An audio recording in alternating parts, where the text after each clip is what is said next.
Hello, this is a 7-week update on the lilac shoots I started to root on May 11th. It's been about 7 weeks now, and these 3 shoots have some really good root growth, and I'm going to pot them soon in some soil.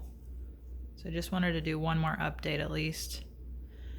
You can see that there is a longer stem below where the roots came out of the node, and I'm going to keep that to help give this shoot some support in the soil on standing upright.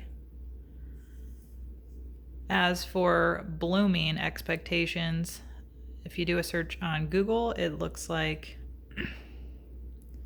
these can take 3 to 4 years, or on a young shoot like this, it could take as many as 6 to 7 years to bloom.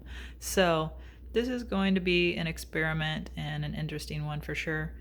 So I hope to continue giving you updates and seeing how this plays out. Thanks for watching.